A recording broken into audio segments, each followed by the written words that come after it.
Hello guys, welcome back to my channel Information Prime. నేనైతే మీకు ఈ వీడియోలో the most important match that is GT versus RR qualifier 2 match preview and playing 11 గురించి అయితే చెప్పబోతున్నాను. Late చేయకుండా వీడియోలోకి అయితే వెళ్ళిపోదాం. మొదటిగా ఈ మ్యాచ్ అయితే న్యూ చండీగఢ్లో ఆడబోతున్న సంగతి మనకు తెలిసిందేదే.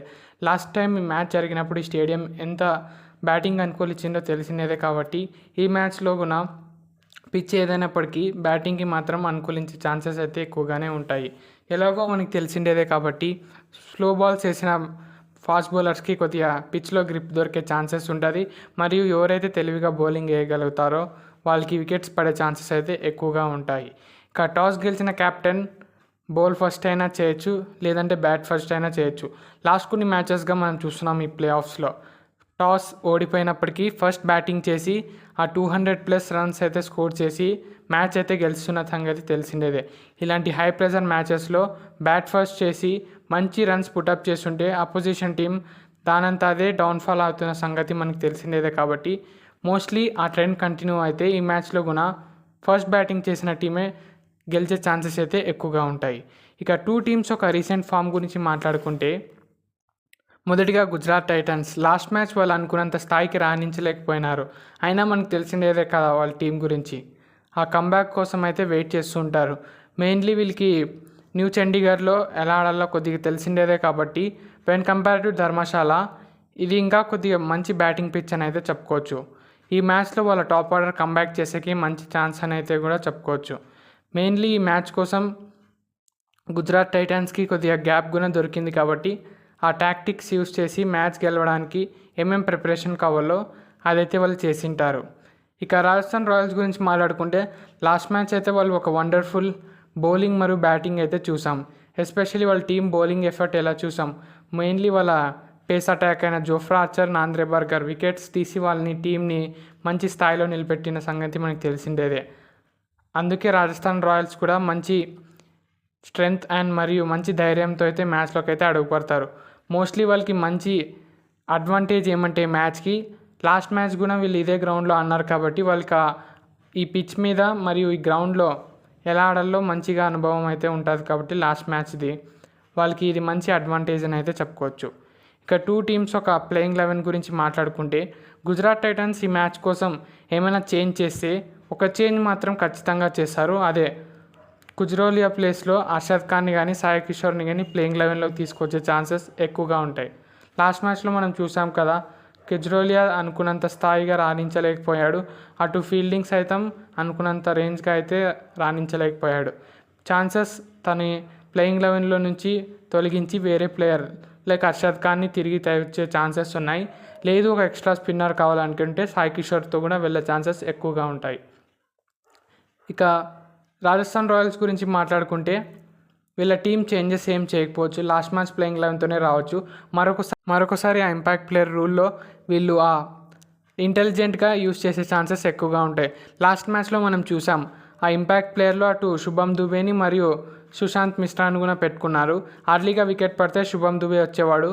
కానీ లాస్ట్ మ్యాచ్లో వికెట్ అర్లీగా పడలేదు కాబట్టి ఇంపాక్ట్ ప్లేయర్గా బౌలర్ని తీసుకొచ్చారు. కాబట్టి ఈ మ్యాచ్ కూడా అదే యూస్ చేసే ఛాన్సెస్ ఎక్కువగా ఉంటాయి. ఒకవేళ వికెట్ అర్లీగా పడితే బ్యాటింగ్ చేసేటప్పుడు శుభం దుబే వస్తాడు.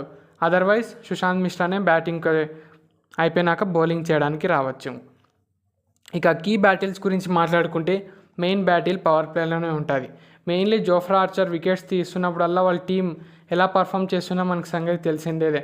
లాస్ట్ మ్యాచ్లో కూడా ఫస్ట్ ఓవర్లోనే వికెట్ తీశాడు జోఫ్రా ఆర్చర్. అలాగే ఈ మ్యాచ్లో కూడా వాళ్ళ టాప్ ఆర్డర్ వికెట్ తీయగలిగాడా గుజరాత్ టైటన్స్ది. వాళ్ళ టీంని మరోసారి ప్రెజర్లో పెట్టే ఛాన్సెస్ ఎక్కువగా ఉంటాయి.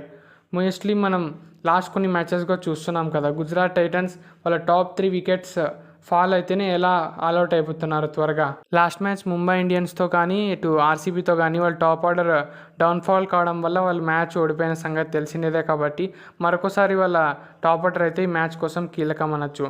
ఆ టాప్ 3 బ్యాటర్స్ని Rajasthan Royals bowler Jofra Archer మరియు నాంద్రే బర్గర్ అర్లీ వికెట్స్ తీసారా వాళ్ళ టీంని మరోసారి ప్రెజర్లో పెట్టి ఆ విన్నింగ్ మొమెంటంలో వెళ్ళే ఛాన్సెస్ అయితే ఎక్కువగా ఉంటాయి. Mainly Gujarat Titans top order మీద కూడా జోఫ్రా ఆర్చర్కి మంచిగా రికార్డ్ అయితే కనిపిస్తుంది. జాస్ బట్లర్ సైతం అటు శుభ్మన్ గిల్ని కూడా చాలాసార్లు అవుట్ చేశాడు. కాబట్టి మరొకసారి జోఫ్రా ఆర్చర్ అయితే రాజస్థాన్ రాయల్స్కి ఒక ఇంపార్టెంట్ బౌలర్ అని అయితే చెప్పుకోవచ్చు. అటు మిడిల్ ఓవర్స్లో యష్ పుంజా కానీ రవీంద్ర జడేజా కానీ లాస్ట్ మ్యాచ్లో కూడా మంచిగా బౌల్ చేశారు. రవీంద్ర జడేజా కూడా బౌలింగ్ ఎలా వేశాడో చూసినాం కాబట్టి లాస్ట్ మ్యాచ్లో తను కూడా ఈ మ్యాచ్కి కీలకం అని అయితే చెప్పుకోవచ్చు. అటు బౌలింగ్లోను అటు ఫీల్డింగ్లోను రాజస్థాన్ రాయల్స్ మంచి ఫీల్డింగ్ చేస్తుంది కాబట్టి అదే మొమెంటంతో అయితే మ్యాచ్ కోసం వస్తారు కాబట్టి వాళ్ళ టీంకి మంచి ధైర్యం కూడా ఉంటుంది కాబట్టి ఈ మ్యాచ్లో బౌలింగ్ ఎలా వేయాలో తెలుసు కాబట్టి మనం మంచి నెక్ టు నెక్ కాంపిటీషన్ చూసేకైతే ఎక్కువ ఛాన్సెస్ అయితే ఉంటాయి. ఇక ఇటు మొహమ్మద్ సిరాజ్ వర్సెస్ వైభవ్ సూర్యవంశీ ఇది కూడా ఒక ఇంపార్టెంట్ బ్యాటిల్ అని అయితే చెప్పుకోవచ్చు. Mainly Vaibhav Suryavanshi last year Gujarat Titans మీద మ్యాచ్ ఎలా కొట్టాడో తెలిసినదే కదా. మ్యాచ్ని అంతా సవాయ్ మాన్సింగ్ స్టేడియంలో వన్ సైడ్ చేసి పారేశాడు కాబట్టి రాజస్థాన్ రాయల్స్లో వైభవ్ సూర్యవంశీని వికెట్ అర్లీగా తీయలేదంటే గుజరాత్ టైటన్స్ మరొకసారి ఒక టాప్ నాక్ చూసే ఛాన్సెస్ అయితే ఎక్కువగానే ఉంటాయి. మెయిన్లీ వైభవ్ సూర్యవంశీ టార్గెట్స్ ఎలా పెట్టుకుంటున్నాడో మనకి తెలుసు కదా. 200 రన్స్ స్కోర్ చేయాలనేది తన టార్గెట్ అని కూడా ఒక స్పీచ్లో చెప్పాడు కాబట్టి ఆ బాయ్ యొక్క టార్గెట్స్ అయితే నెక్స్ట్ లెవెల్ అయితే చెప్పుకోవచ్చు. లాస్ట్ మ్యాచ్లో కూడా మనం చూసాం క్రిస్ గేల్ గారి యొక్క రికార్డ్ కూడా బ్రేక్ చేశాడు కాబట్టి ఈ ప్లేయర్ ఈ మ్యాచ్లో కూడా మరొకసారి అలాంటి నాక్ ఆడాలని అయితే చూస్తుంటాడు. మెయిన్లీ లాస్ట్ మ్యాచ్లో కూడా అతను చెప్పిన సంగతి మనకు తెలిసిందే, నా టీంకి కప్ కొట్టియడమే నా అల్టిమేట్ గోల్ అని అయితే చెప్పాడు కాబట్టి ఇతను వికెట్ జల్లి తీయడం మీదే గుజరాత్ టైటన్స్ ఒక ప్లాన్ అయితే వేసుకొని రావాలి. Mainly Vaibhav Suryavanshi when compare to Jaiswal ఎంత మంచి బ్యాటింగ్ చేస్తున్నాడో మనకు తెలిసినదే కాబట్టి ఖచ్చితంగా గుజరాత్ టైటన్స్ ఒక ప్లాన్తో అయితే వస్తారు వైభవ్ సూర్యవంశీని అవుట్ చేయడానికి. అటు ధ్రువ్ జురెల్స్ అయితే మంచి ఫామ్లో ఉన్నాడు కాబట్టి Kagiso Rabada versus Dhruv Jurel కూడా ఒక ఇంపార్టెంట్ బ్యాటిల్ అని అయితే చెప్పుకోవచ్చు. మెయిన్లీ ధ్రువ్ జురెల్ లాస్ట్ మ్యాచ్లో కూడా 20 బాల్స్లోనే 50 కొట్టిన సంగతి మనకు తెలిసినదే కాబట్టి ఈ గ్రౌండ్లో మరొకసారి మంచి పర్ఫార్మెన్స్ చేసే ఛాన్సెస్ ఎక్కువ ఉంటాయి కాబట్టి Kagiso Rabada Dhruv Jurel wicket తీయగలిగితే జీటీకి అది ప్లస్ పాయింట్ అయితే అవుతుంది. మెయిన్ రాజస్థాన్ రాయల్స్కి ఆ టాప్ 3 బ్యాటర్సే కాబట్టి ఎక్కువ రన్స్ స్కోర్ చేసింది. లాస్ట్ మ్యాచ్లో మనం చూసాం 8 ఓవర్స్కి 125 ఉండే స్కోరు 20 ఓవర్స్ అయిపోయేసరికి 244 అయితే స్కోర్ చేసింది రాజస్థాన్ రాయల్స్. అలా కంపేర్ చేస్తే రాజస్థాన్ రాయల్స్ టాప్ ఆర్డర్ ఎక్కువ రన్స్ కొడుతున్నారు when compare to middle order. అది తెలుసుకొని గుజరాత్ టైటన్స్ చేయాలి ఈ మ్యాచ్ కోసం. ఇంకొక important battle Rashid Khan versus Riyan Parag అని అయితే చెప్పుకోవచ్చు. ఎందుకంటే రషీద్ ఖాన్ మిడిల్ ఓవర్స్లో బౌలింగ్ అయితే మంచిగానే వేస్తున్నాడు when compare to last few matches. Middle ఓవర్స్లో అయితే మంచి బౌలింగే చేస్తున్నాడు కాబట్టి రషీద్ ఖాన్ మరొకసారి రషీద్ ఖాన్ వికెట్ తీసే ఛాన్సెస్ ఎక్కువగా ఉంటాయి ఆర్ఆర్ మిడిల్ ఆర్డర్ది కాబట్టి ఇది కూడా ఒక ఇంపార్టెంట్ బ్యాటిల్ని అయితే చెప్పుకోవచ్చు.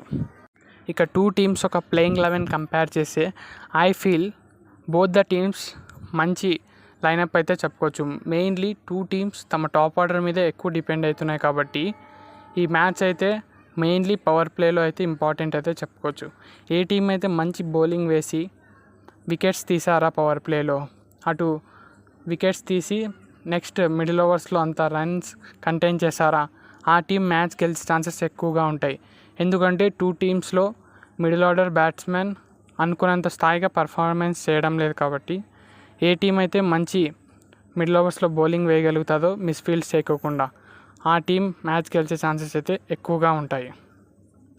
ఇక లాస్ట్ కొన్ని ఇయర్స్గా ట్రెండ్ చూసుకుంటే ఏ టీం అయితే క్వాలిఫైర్ 1 ఓడిపోయిందో ఆ టీమే క్వాలిఫైర్ 2లో గెలిచి తిరిగి ఫైనల్స్లో అడుగుపెట్టింది.